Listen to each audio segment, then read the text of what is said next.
ขอต้อนรับทุกท่านเข้าสู่รายการเผยแพร่ชีวิตวัฒนธรรมข้าพเจ้าพิรวรรณคำฟองท่านผู้ชมมื้อนี้ทางรายการของพวกเราจะพาท่านไปท่องเที่ยวบ่ใกล้บ่ไกลก็คือนครหลวงเวียงจันทน์ของพวกเรานี่เองเมืองหลวงของสปป.ลาวซึ่งปัจจุบันนี้ไม่มีหลายสถานที่ท่องเที่ยวที่สำคัญที่ดึงดูดนักท่องเที่ยวจากต่างประเทศก็คือภายในของพวกเขา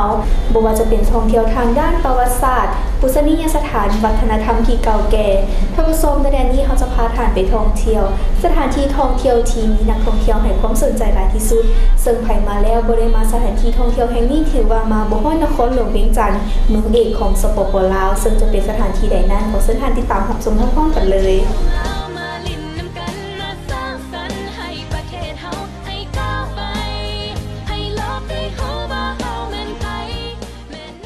ท่องเที่ยวนครหลวงเวียงจันทน์มาเวียงจันทน์สมขวมิตรภาพกราบไหว้หอพระแก้วสมสวนประตูไซไหว้พระธาตุหลวงมิงขวัญชมวิวทิวทัศน์แคมป์ของหาดทรายสีทองดอนจันทน์สิมรสอาหารนานาชาติถึงหอพระศาสตร์หินซีซั่นพักผ่อนถึงวิมานสวรรค์หุงแฮมดอนจันทน์พาเลทลือนามนี่คือคำขวัญของนครหลวงเวียงจันทน์อันเป็นหมากหัวใจหลักของสปป.ลาวปัจจุบันเวียกงานการท่องเที่ยวพวมมีบาทก้าวขยายตัวอย่างไววา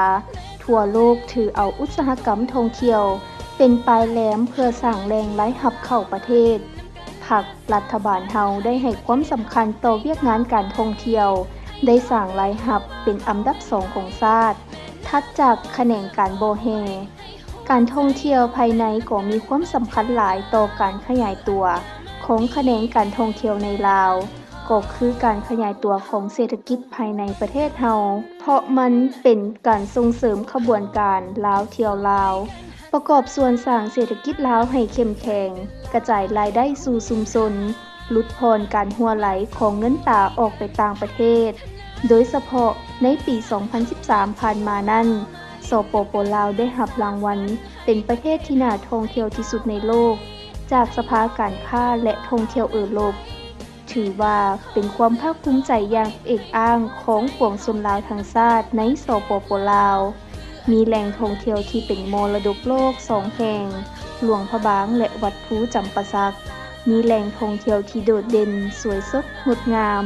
ถ้าท่านใดไปเที่ยวชมและสัมผัสก็จะเกิดความประทับใจโดยบ่มีวันหลงลืมได้ดังคำสุภาษิตที่ว่าคนบ่ออกจากบ้านบ่เห็นดานแดนไกลคุณบ่ไปหาเฮียนบ่ฮ้อนมีความรู้สุภาษิตนี้ได้ยั่งยืนว่าถ้าเฮาบ่ไปไสเลยก็จะบ่รู้และบ่เห็นสิ่งใหม่ๆและก็จะบ่พบปะคุ้นเคยกับสังคมวัฒนธรรมวิถีชีวิตของแต่ละท้องถิ่นที่เป็นเอกลักษณ์ซึ่งรักษาไว้ซึ่งความเป็นลาว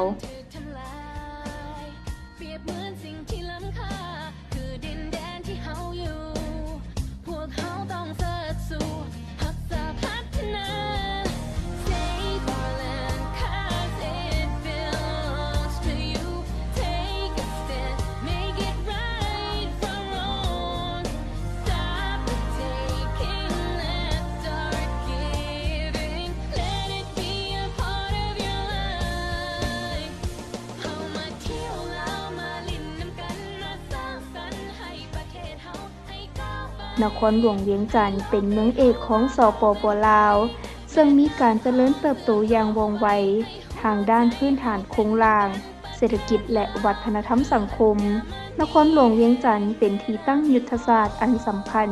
ทางด้านการป้องกันชาติป้องกันความสงบการต่างประเทศการเมืองการปกครองชาติซึ่งบรรดากระทรวงทบวงการและสำนักงานต่างๆพระธาตุหลวงเวียงจันทน์ถูกสร้างขึ้นอย่างโดดเด่นที่ขอบเขตบ้านธาตุหลวงเมืองไสเศรษฐาเป็นปูชนียสถานบูหานอันเป็นสัญลักษณ์ของลาวเป็นพระธาตุโลกจุลมณีที่บรรจุพระสารีริกธาตุของพระพุทธเจ้าและเป็นศูนย์รวมแห่งจิตวิญญาณของปวงชนลาวทั้งชาติ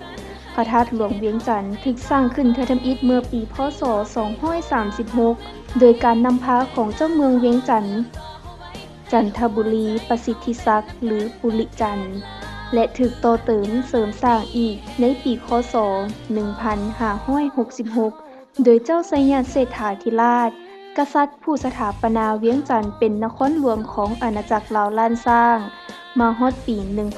1957 รัฐบาลลาวภายใต้บรมสูปถัมภ์ของเจ้าศรีสว่างวงศ์ก็ได้นำพาประชาชนปั้นบรมรูปของเจ้าไสยเศรษฐาธิราชประดิษฐานไว้อยู่หน้าทางเข้าพระธาตุด้านตะวันตกเพื่อเป็นอนุสรณ์ที่พระองค์ได้สร้างพระธาตุหลวงให้เป็นบอนสักการะบูชา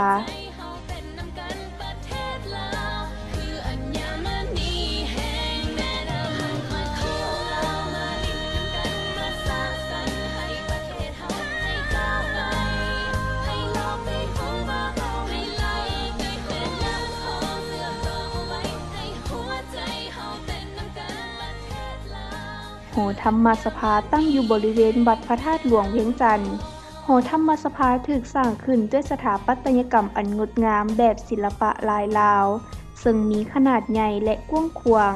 ถูกใช้เป็นสถานที่ประกอบพิธีกรรมต่างๆทางศาสนาของพระสงฆ์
ประตูไซหรือชื่อเดิมเอิ้นว่าอนุสาวรีย์ไซสนะ มันถูกเปรียบเทียบโดยนักท่องเที่ยวว่า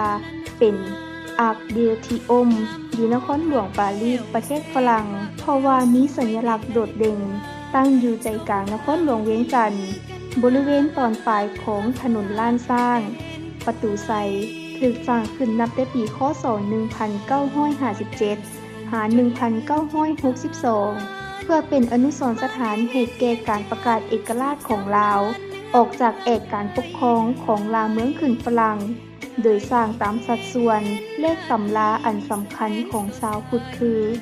3 7 9รูปด้านถึงของประตูไซลักษณะคล้ายคือกับปราสาททัชมาฮาลประเทศอินเดียและด้านในถูกประดับประดาด้วยศิลปะลวดลายอันเป็นเอกลักษณ์ของลาวที่มีสีสันงดงามรวมทั้งรูปปั้นนางกินนารีประตูไซมีความสูง49เมตรดังนั้นนักท่องเที่ยวที่เข้ามาชมสามารถขึ้นไปสู่ชั้นสูงสุดเพื่อชมวิวทิวทัศน์อันสวยงามของตัวเมืองนครหลวงเวียงจันทน์อยู่บริเวณด้านลุ่มก็เป็นเดินกว้างประกอบด้วยอ่างน้ำพุดอกไฟสีและดอกไม้หลายชนิดหลายแนวพันธุ์ที่ทรงกลิ่นอันหอมหวนและสีสันสดใสตระการตาด้วยเหตุนี้ประตูไซจึงเป็นอีกสถานที่ท่องเที่ยวหนึ่งที่ลือชื่อในนครหลวงเวียงจันทน์ก็คือในประเทศลาวเฮาซึ่งสามารถดึงดูดนักท่องเที่ยวเป็นจำนวนหลวงหลายให้เข้ามาเที่ยวชมและแวะถ่ายรูปเก็บภาพไว้เป็นที่ระลึกเพื่อแสดงให้รู้ว่าได้เดินทางมาฮอดนครหลวงเวียงจันทน์แล้ว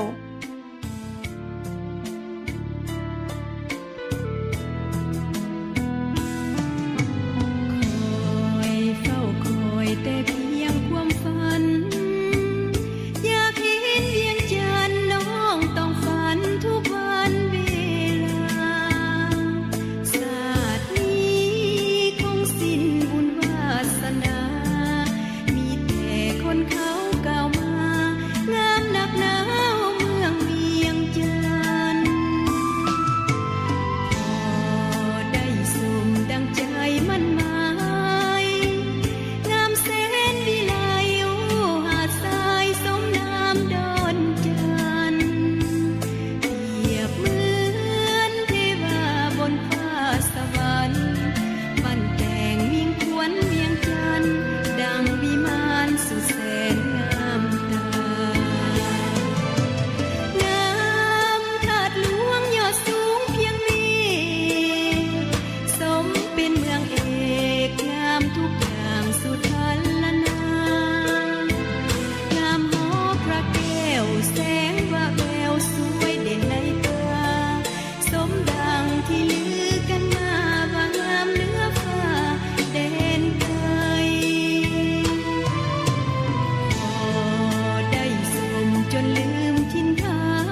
กายสิน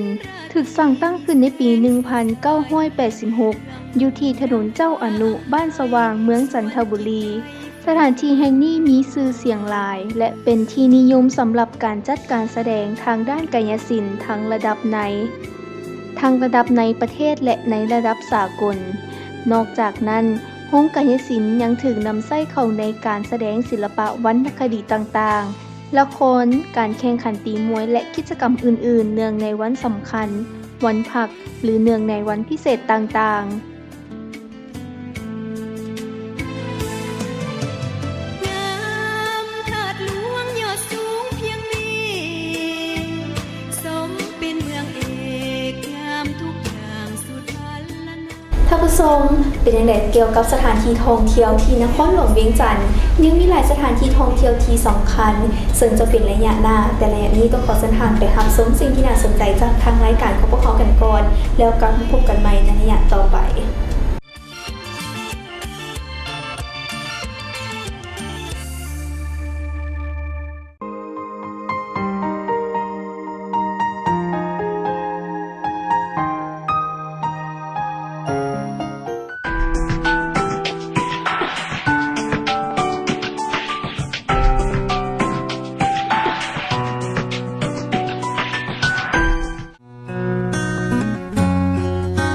ว้าว เจ้าซื้อมาแต่ใส่คืองามแท้ โอ้ข่อยก็ไปซื้อมาแต่ห้านคำพะวง เจ้าฮู้ได้แนวใดบ่ค่อยมักลายนี้ มีทั้งแหวนและก็ตุ้มหูอีก ข่อยก็ได้รับคำแนะนำจากพนักงานห้านคำพะวง นอกจากจะเป็นคำที่สวยสดงดงามแล้ว ยังเป็นคำที่มีคุณภาพ 100% ราคาก็บ่ตกอีกใด แม่นหวา สิ่งที่ข่อยจะเอาให้คนที่ข่อยฮักที่สุด ก็ต้องเป็นสิ่งที่ดีที่สุด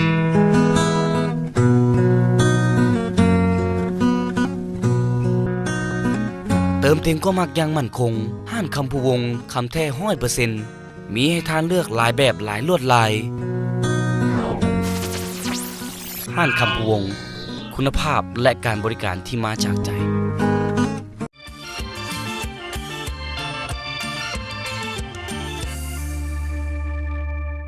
กับเข้ามาในระยะที่ 2 ของรายการเกิงอยู่เกี่ยวกับนครหลวงเวียงจันทน์สถานที่ท่องเที่ยวที่มีชื่อเสียงโด่งดังท่านผู้ชมในระยะนี้เราจะพาท่านไปติดตามรับชมสถานที่ท่องเที่ยวทางด้านวัฒนธรรมฮิตของประเพณีที่มีชื่อเสียงโด่งดังและเป็นที่รู้จักของแขกต่างดาวต่างแดนที่เข้ามาเที่ยวชมซึ่งจะเป็นสถานที่ท่องเที่ยวใดนั้นขอเชิญท่านติดตามรับชมพร้อมๆกันเลย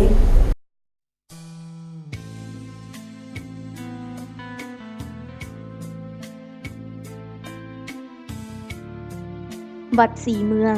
คือบ่อนตั้งของเสาหลักเมืองอยู่เขตบ้านสีเมืองเมืองจันทบุรีซึ่งมีประวัติอันเก่าแก่เล่าขานสืบต่อกันมาว่าในสมัยก่อนตอนที่ชาวเมืองพวมเฮ็ดพิธีปักหลักเมืองอยู่นั่น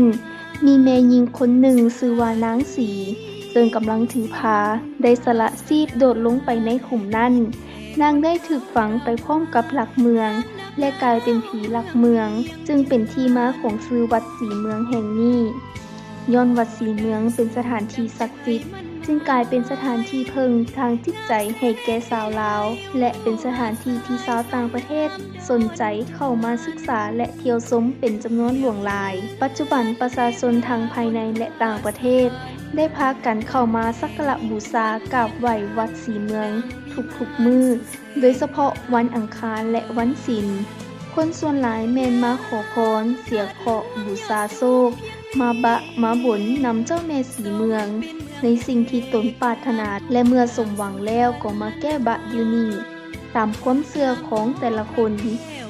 ทุกๆปีในมื้อคืน15ค่ำเดือน12ของชาวลาวซึ่งกลุ่มกับมื้อบุญนมัสการพระธาตุหลวงจะมีพิธีแห่พระธาตุเพิงซึ่งเริ่มต้นจากวัดสีเมืองแห่งนี้ไปหาพระธาตุหลวงเวียงจันทน์จนลืมถิ่นฐานมาเห็นเวียงจันทน์สุขสำราญเหนือเมืองใดได้เห็นราตรีมีแสงสดใสเรื่องดังฟ้าอำไพส่วนจิตใจใฝ่ฝันหอหลักเมืองอยู่กลุ่มกันข้ามกับวัดสีเมืองซึ่งเป็นบ่อนปกปักรักษาหงหอยมรดก ทางประวัติศาสตร์ที่ถูกค้นพบอยู่สถานที่แห่งนี้ โดยนักโบราณคดีได้ทำการค้นคว้าวิจัยแล้วพบว่าวัตถุโบราณนี้เป็นวัตถุที่ประกอบเข้าในพิธีการก่อสร้างเสาหลักเมืองเวียงจันทน์ในสมัยก่อน โดยค้นพบหินหลักเมืองจำนวน 473 หลัก ส่วนใหญ่ฟอกด้วยคำติวและแกะสลักเป็นลวดลายงดงาม สิ่งสำคัญที่สุดแม้นได้ค้นพบศิลาจารึก1แผ่นที่ได้ระบุเลิกษ์งาม ซึ่งกงกับมื้อวันจันทร์แรม10 ค่ำเดือน 3 จศ901 ปีกุล ปีกัดไข่ซึ่งกงกับวันที่16 เดือนกุมภาปีคศ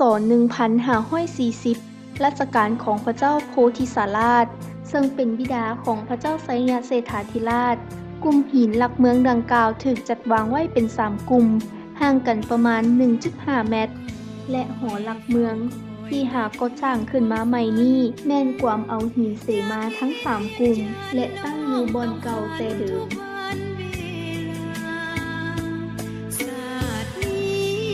คงสิ้นบุญวาสนา มีแต่คนเขากล่าวมางามนักหนาวเมืองเวียงจันทน์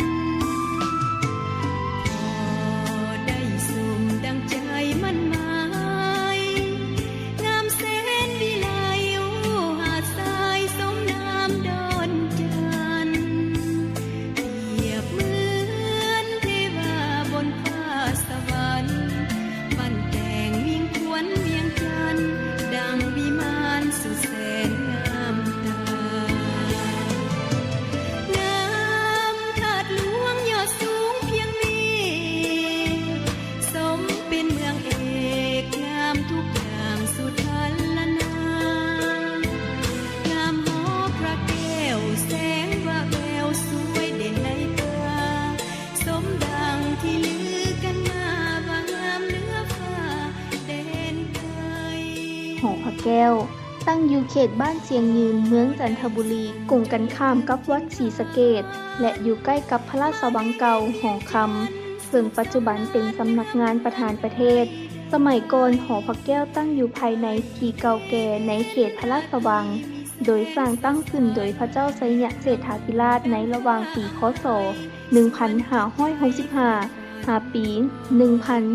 1779 ซึ่งเป็นบ่อนประดิษฐานของพระแก้วมรกตซึ่งว่าปัจจุบันจะบ่มีพระแก้วมรกตแล้ว อันเนื่องมาจากเหตุการณ์ทางประวัติศาสตร์ผ่านมา แต่หอพระแก้วก็ยังคงเป็นที่สักการะบูชาของชาวลาวย่อมเป็นแหล่งรวบรวมวัตถุโบราณอันสำคัญและล้ำค่า เป็นต้นเมนพระพุทธรูปปางต่างๆ ที่หล่อจากทองแดงศิลาจารึกและอื่นๆ พวกเขาต้องเสิร์ชสู่พัฒนา Save our land 'cause it belongs to you Take a stand Make it right from wrong Stop the taking Let's start giving Let it be a part of your life เฮามาเที่ยวลาวมาลิ้นน้ำกันมาสร้างสรรค์ให้ประเทศเฮาให้ก้าวไป ให้โลกได้ฮู้ว่าเฮาแม่นไผแม่น้ำของเสื่อมต่อเฮาไว้ ให้หัวใจเฮาเต้นนำกันประเทศลาว คืออัญมณีแห่งแม่น้ำของ วัฒนธรรมประเพณีควรรักษาไว้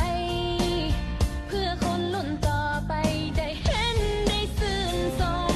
Save our land 'cause it belongs to you Take a stand Make it right from wrong Stop the taking Let's start giving Let's all live a beautiful life เฮามาเที่ยวลาวมาลิ้นน้ำกันมาสร้างสรรค์ให้ประเทศเฮาให้ก้าวไป ให้โลกได้ฮู้ว่าเฮาแม่นไผแม่น้ำของเสื่อมต่อเฮาไว้ ให้หัวใจเฮาเต้นนำกันประเทศลาว คืออัญมณีแห่งแม่น้ำของพวกเฮาต้องร่วมกัน วัดศรีสะเกษข้ามทางจากหอพระแก้วก็แม่นวัดศรีสะเกษซึ่งเป็นวัดที่มีความสำคัญทางประวัติศาสตร์ ราะว่าเป็นวัดเดียวที่รอดพ้นจากการจุดเผาทำลายของศักดินาต่างดาวที่มาหุกหาลาวในระหว่างปีคศ 1827 หา 1828 วัดศรีสะเกษได้ถูกสร้างตั้งขึ้นในปี 1818 โดยการนำพาของเจ้าอนุวงศ์กษัตริย์องค์สุดท้ายของราชวงศ์เวียงจันทร์และมีความพิเศษที่สุดเนื่องจากว่าเป็นวัดที่บรรจุหอไตรปิฎกกุฏิของเจ้าเพชรราชและอยู่ตามฝาด้านในของศิลป์ก็มีลวดลายงดงามบริเวณวัดมีกรมเรียนอ้อมสีด้านแต่ละด้านมีพระพุทธรูปน้อยที่เฮ็ดด้วยดินเผาไม้และฝุ่นเกสรของดอกไม้รวมทั้งหมด 6,840 องค์และอยู่ด้านถึงเฮ็ดด้วยพัดท้ายเพชรรวมมี120องค์ส่วนอยู่ข้างอุโบสถมีพระพุทธรูปองค์ใหญ่อันศักดิ์สิทธิ์อยู่ข้างก้ำซ้ายและขวาของประธานก็มีพระพุทธรูปทองหล่อปางหามญาติ2องค์ซึ่งเจ้าอนุวงศ์ได้สร้างไว้เท่ากับเหล่าคิงของเพิ่นเองนอกนั้นอยู่ตามซองฝาด้านในของศิลป์ก็ยังมีพระพุทธรูปองค์น้อยๆรวมทั้งหมด 2,052 องค์ซึ่งในนั้นเฮ็ดด้วยเงินบุ276 องค์สิ่งที่เป็นของตนจะมีภัยที่จะมาทนเห็นมันถูกทำลายเปรียบเหมือนสิ่งที่ล้ำค่าคือดินแดนที่เฮาอยู่พวกเฮาต้องเสิร์ชสู่รักษาพัฒนา Save our land 'cause it belongs to you Take a stand make it right วัดองค์ตื้อมหาวิหารเคยมีชื่อว่าวัดศรีภูมิถูกสร้างขึ้นโดยเจ้าไซเศรษฐาธิราชในปีคศ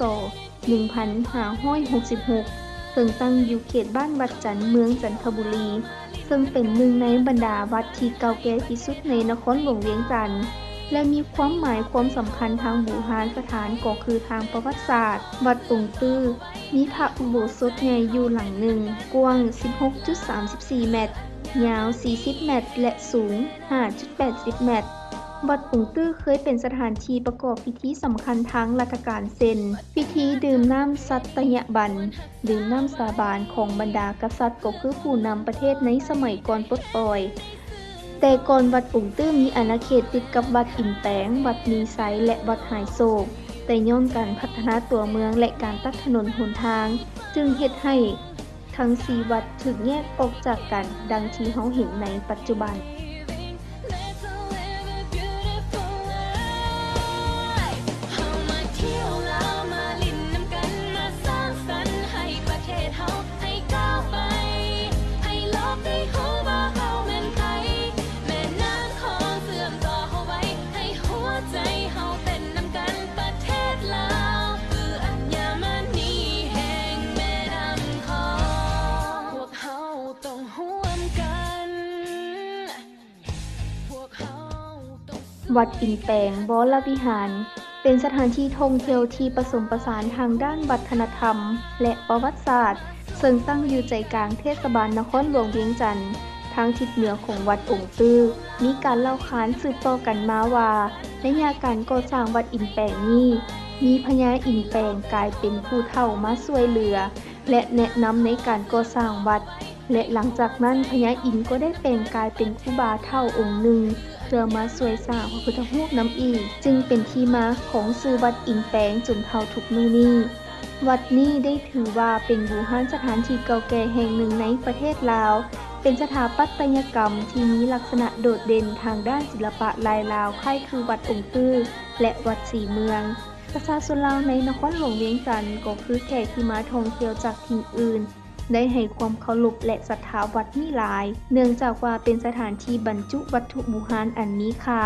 และสิ่งสำคัญทางศาสนาพุทธเป็นต้นแมนพระพุทธรูปอินแปลงใบเสมาหินรูปสิงห์และเสาหินแม่นไผก็คงจะหาสิ่งที่เป็นของตนจะมีไผที่จะมาทนเห็นมันถูกทำลายเปรียบเหมือนสิ่งที่ล้ำค่าคือดินแดนที่เฮาอยู่พวกเฮาต้องเสิร์ชสู่รักษาพัฒนา Save our land 'cause it belongs to you Take a stand make it right from wrong